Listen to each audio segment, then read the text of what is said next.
And there we are. Welcome to a special edition of TigerBait Live. Big news this morning when we got out to practice and we noticed that Myles Brennan was not working at quarterback. So we're going to talk about Myles Brennan's history, his future, but mainly what does this mean for the LSU football quarterback room in the future and going forward. And so Buddy said, let's go live for about 15 or 20 minutes. So that's what we're going to do this early evening. Good afternoon, everybody. I wanted to make sure that all of you realize that when we do our morning reports, it is right after our access is ended. So today we had about 30 minutes until 10:15. Then we did the report, and there was a lot more information that was spit out since we, of course, did that report. So we kind of wanted to verify a couple things. And, oh, by the way, I wasn't feeling too good. Got a nice sweat, but a little upset stomach. Of course, the Black Dog would think that I was upset that Myles Brennan is no longer with the LSU football program. First thing we noticed, no 15. Obviously, all of us in the media are thinking, okay, he's probably going to leave.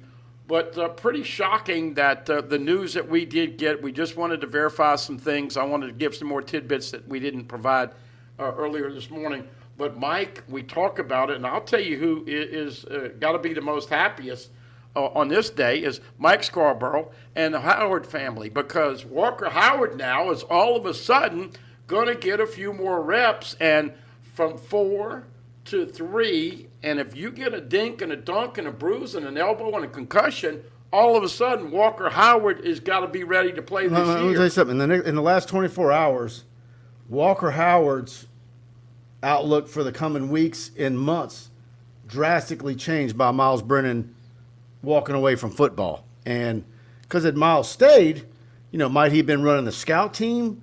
Very little reps would have been coming his way during the season unless there's an injury. And now he's the third guy who you've got to get ready. I was even asking questions, does a fourth quarterback travel with the team on away games? I think you always take all four quarterbacks, but, I don't know what that situation would have been.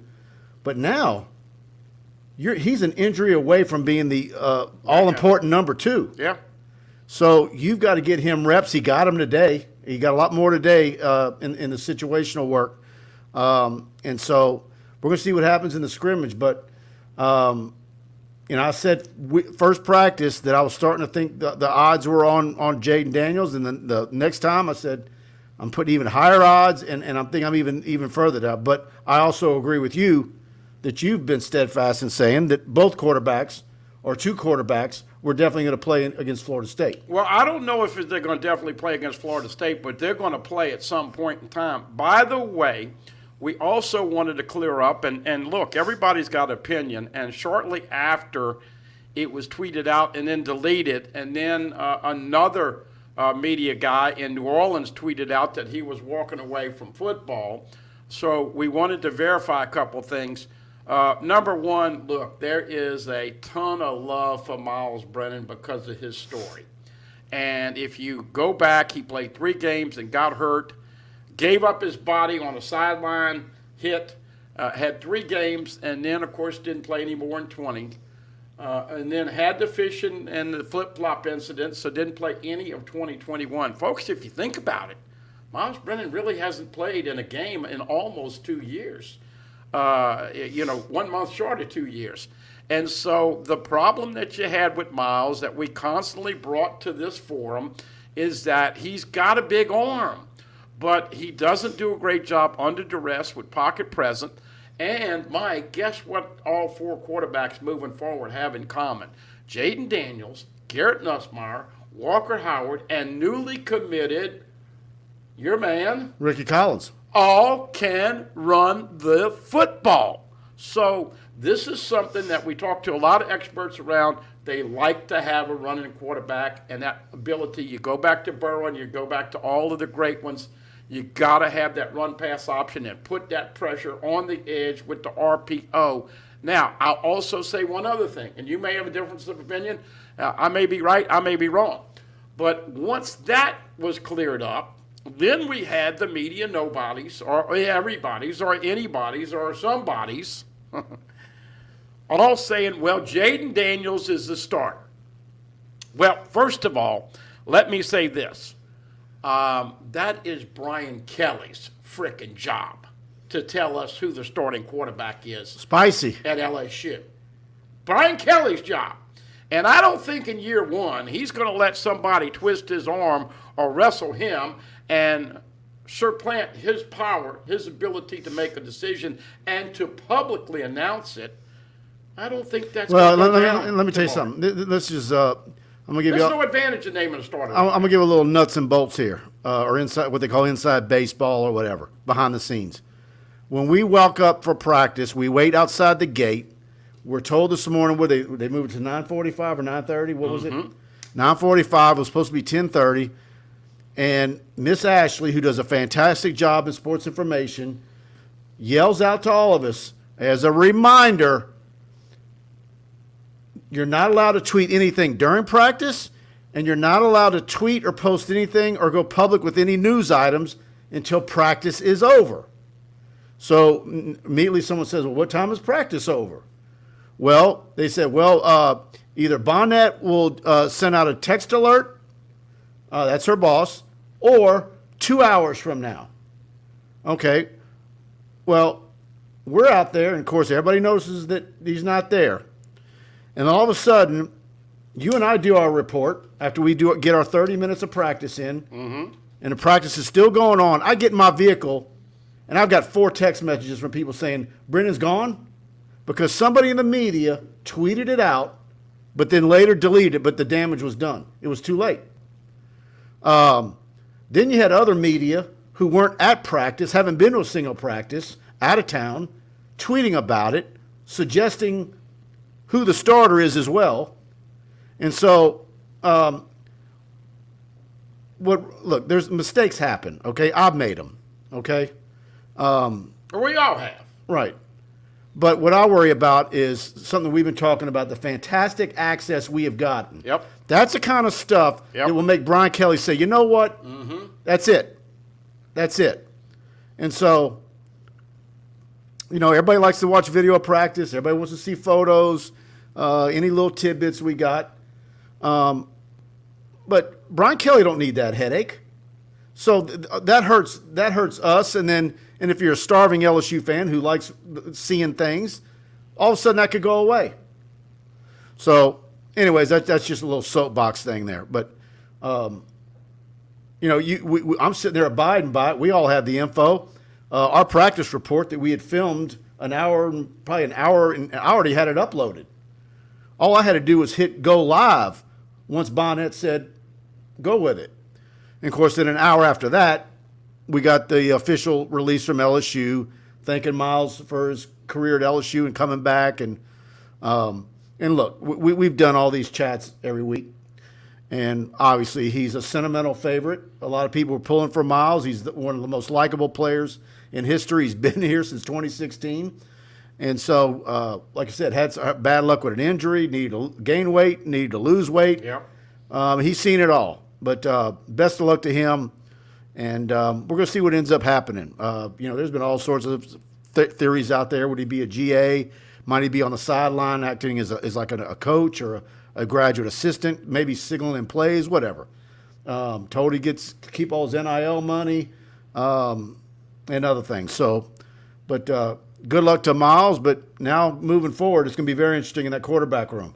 Well, here's the point, though, that I wanted to make. Shortly thereafter, and this happens, and, you know, Mike and I have been around a long time. I told you I'm 35 years and he's 26, so we're talking about over 60 years. And look, unfortunately, in today's world, there's a lot of people that rather be first, even if they're wrong, than second and right. We're not going to jump the gun and try to do something just to beat the scoop on somebody by 15 minutes, and as you said, put our access in jeopardy.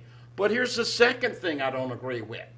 Even if they've named a starter privately, they're not going to do this. There's no way in hell, shape, or form, and I could have egg on my face Wednesday night, but there's no reason for Brian Kelly or anybody to crown Jaden Daniels as the starter right now. Number one, you want to keep all of your opponents guessing. Not that they haven't looked at the tape already, but you want to keep them guessing. Number two, Garrett Nussmeier has been hurt. He just came back. He looked like he was appreciably better. You've got 2 more scrimmages. You've got a Wednesday scrimmage, a Saturday scrimmage, which we won't see some of, and then a Tuesday afternoon scrimmage. So from 8 days from today, I think it'll be more clear-cut.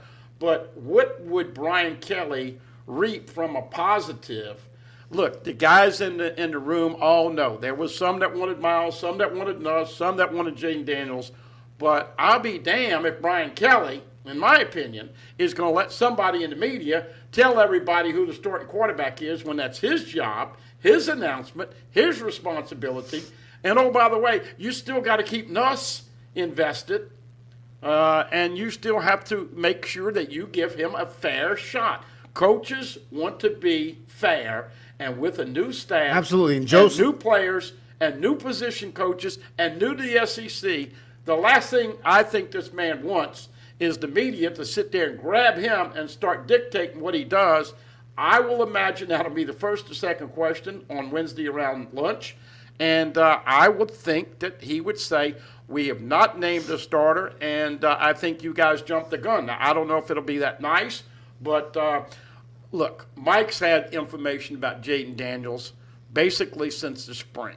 We've all had information, and here's my scenario. Even if Jaden Daniels is the starter, you better get Garrett Nussmeier some reps against Southern, because guess what? You've got to have a plan B, and now with Walker Howard in the mix as a plan C, this is the benefit for him because he gets more reps in these next 2 or 3 scrimmages.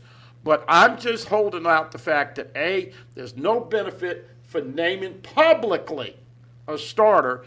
B, I don't think Brian Kelly, even in year 1, is going to let the media dictate the timing of him making an announcement. And C, you've got to keep everybody still thinking this is a fair race because, as we know with this take this ball and go home, the last thing you want to do is alienate anybody else. Because now that room of 4 is down to 3, and with an injury or another departure, you're in a thin situation. Let me ask you, play out this scenario. While you're talking, I'm thinking, do you think there's any possibility that even though we didn't see Walker, and we talked about that on the show, if he would have just gotten 3 or 4 more reps, and people always say, Mike, you're such a homer for Walker, I get it. But do you think there was any chance that they had evaluated Myles and just felt, you know what, that they might need to move Walker up a spot because Myles wasn't going to be the guy and probably wasn't going to be the number 2, and maybe that it maybe benefits them and benefits Walker and the program long term if Walker is in that 3rd spot right now and not being relegated to 4th, because if you're 4th, what does that mean? Who runs the scout team? How many reps do you get throughout the season? How much development can you get during that time frame? Whereas if you're a number 3, it changes everything. And so I wonder if they went to Myles and had a conversation. Well, and look, he hasn't been getting reps with the 1. We talked about it on the Thursday scrimmage. Was throwing a beautiful ball. JD and others talked about the beautiful ball he hooked up with Brian Thomas Jr. The problem is when you disguise, when you blitz, when you send the kitchen sink, he's back there, and he's like this. And you've got to step up. You've got to throw it away. And on the ball fake drills and where they take off and run afterwards, yeah, it takes them a while to get wound up and get moving. And that's what I'm saying. All 4 of the quarterbacks, the 3 on the roster and the 1 committed, all give you a better run-pass option. So, folks, whether you believe us or not, LSU is going to run that quarterback. Look, even when Mettenberger was here, I'm telling you, they probably wish they had an athletic running quarterback. Sure. Every college coach wants a quarterback that can run. But unfortunately, Mike, the thing about this quarterback situation is that it has taken over a lot of the talk on the. I mean, do you really think that without Joe Burrow, that LSU offensive line in 2019 was a Joe Moore Award winner? No, not even close. Not even close. But he sure did make them look good, didn't he? He did, and once again, so that is a part of the equation this year as well. You've got some guys you're excited about, some guys are getting developed. You got a fantastic freshman in Will Campbell, who's looked unbelievable in spring and now a week and a half of fall camp. So Dellinger at center and on and on. But you still need a quarterback that can move left or right, or someone comes free, or one of these new guys who's in a different spot, misses an assignment because they're learning their way, and that's going to happen early on. That offensive line is going to get better throughout the year. But that's why you need a Jaden Daniels and you need a Nussmeier who can run 4.6, 4.7. Get you one of these, folks. It's the roster that we get. As you see, mine's beat up a little bit with all the markings and all. LSU is going to play a lot of football, a lot of football players. And you mentioned Dellinger. Well, I saw Charles Turner getting some reps with one. That is not a finished battle at center. Major Burns is still holding off Joe Fouché. Major Burns has been hurt a lot. They like what he's doing up top, but Joe Fouché is going to play a lot of football. Of course, as we know, the grad transfer from McNeese has shocked everybody, and we know that Kobe Richardson is wearing 22. Now, talk about crazy. I said this on the radio show, but Mekhi Garner wore 22 in the spring game. He moved to number 2. So now they bring in Kobe, who's a grad transfer from McNeese. He's wearing 22. So the 22 you saw in the spring is not the same 22 you're going to see on the night of September 4th. Oh, by the way, Seven Banks is rounding into shape. He's just getting cleared to do everything. And, of course, Jared Bernard Converse. So, and Jalen David Robinson, they've got 5 corners that can play. And so there are a lot of battles. We saw some defensive fronts. I saw for the first time Ali Gay and B.J. Ojulari standing up. Ali Gay, with his wingspan, is going to block some passes this year. We know a lot of linebackers in. And, hey, by the way, I didn't get a chance to talk with you about this at the report. You said you spent some extensive time today looking at the kickers. Can you shed any light on what you saw? No, I say extensive. It really wasn't that extensive. I was just watching a few field goals get kicked. I uploaded, and I still haven't gone back and watched that portion of what I shot. So I need to go see.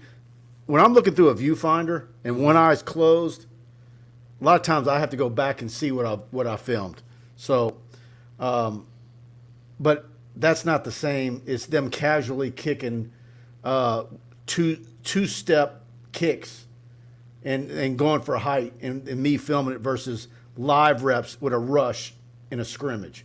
So hopefully we see some of that when we're out there. Yeah. Well, what my point that I didn't do a good job of explaining is that regardless of a guy starts, they are going to substitute and play a lot of players this year. If you think those starters are going to be on the field every play, it's not going to happen. So you need to know your roster. Mike, I think this is what Brian Kelly told us. Go listen to the tape. He told us, he said, a lot of battles are not yet written in pen. They're in pencil. And lo and behold, if you don't start, that doesn't mean you're not going to play a bunch. As we know, they're trying to fine-tune the offensive line. I think now the interesting tidbit, and I'm sure you know this, but Kayshon Boutte tweeted all in with that Jaden kid. And so a lot of people took him, that tweet, to acknowledge that the fact that, look, Jaden Daniels might, in fact, start that first game. I just would be surprised if the coach actually publicly says that.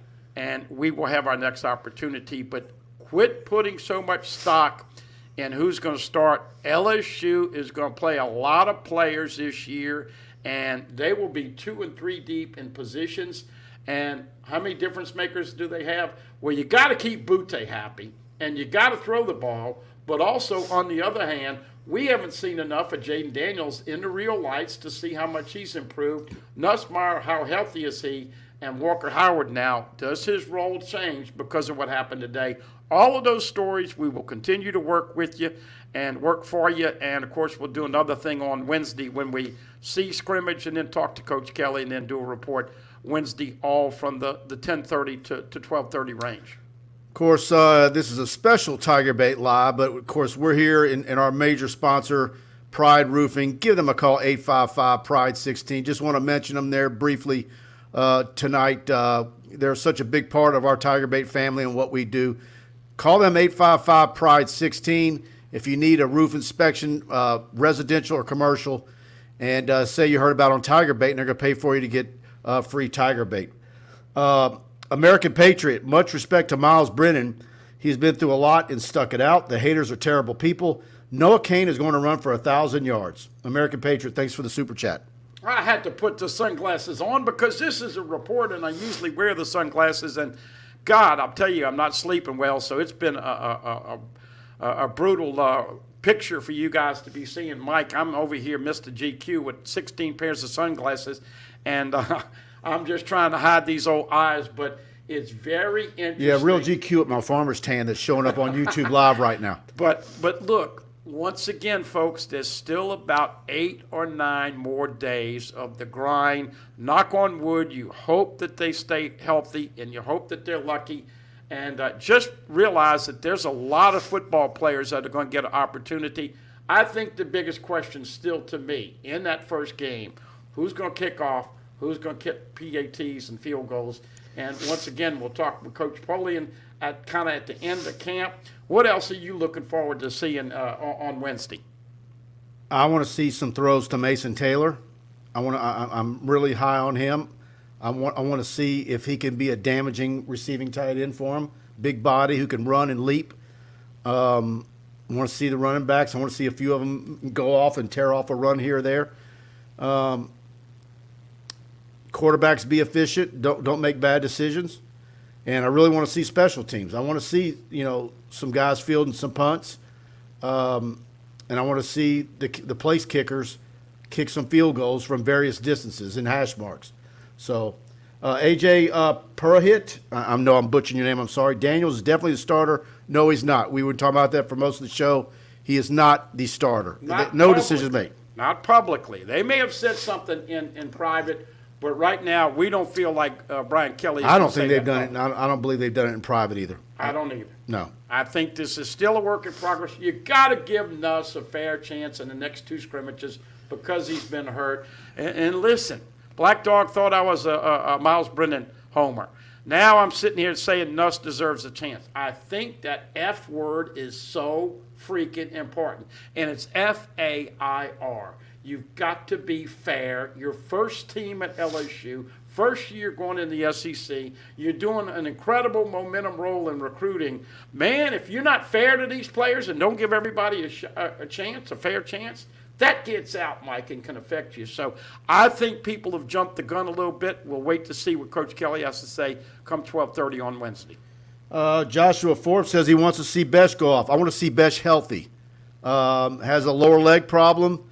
And we were told it was shin splits a couple of weeks ago. What exactly is it?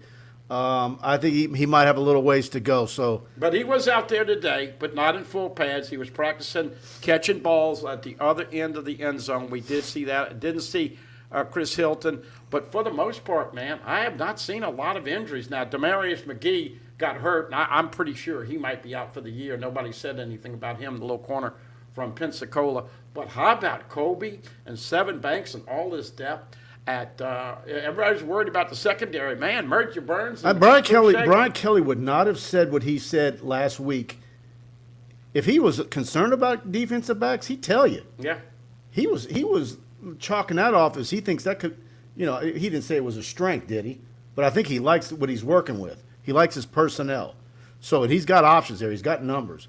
So, we're going to see how that goes. Well, we went 24 minutes. Just wanted to give you an update, folks, because hit the like button, please hit the like button and share this video. Well, and the reason I asked Mike to do this today is because when we're doing a report at 10:30 and all the information and stuff that has transpired since then, we wanted to make sure that if you're looking for that to report the first time and they'll say, you guys are clueless, you explained it, that we film right after our access at practice. A lot goes down. Once again, hang in there, be patient. And the great thing about it as we wrap up here, Mike, you got a professional, not just a head coach, but everybody that is under this tutelage, and I'm talking about everyone, has a standard that they have to live up to, and big things are on the horizon for LSU. How quickly it's going to happen, none of us know. But it's going to be, in a year or two, You're going to be talking about LSU with the respect they had when they were up there with Bama, Clemson, Ohio State, Oklahoma, Georgia. Oh, by the way, in case you missed it, out of the top 25 in the AP, they come in at number 30. And we shall see, Mike. I kind of like it. They ought to play with a chip on their shoulder. Absolutely. Guys, hit the like button, share. Go subscribe to TigerBait. Try us out for $1. We got a lot of stuff on the website. Kai Preen goes down tomorrow night. I'll be there in Vacherie. Zalance Hurd's going to go down on September 1. LSU's recruiting class is right in the middle of the top 10 at number 6. The continued recruiting extravaganza, the incredible pace at what they're growing things is fantastic. So we're going to have that all for you on TigerBait. Buddy and I will be back here with TigerBait Live on Wednesday night. I haven't heard from Preston when he's going live, but we'll let you know. But we'll see you Wednesday night. Of course, I'll see you on our message boards on the Tiger Den Premium message board. I'm there day and night mingling and answering questions, so we've got it all for you right there. Big practice video from today, almost, I think, 12 minutes. A lot of stuff, quarterbacks throwing, and so go check that out, and we'll see you Wednesday night. Take care.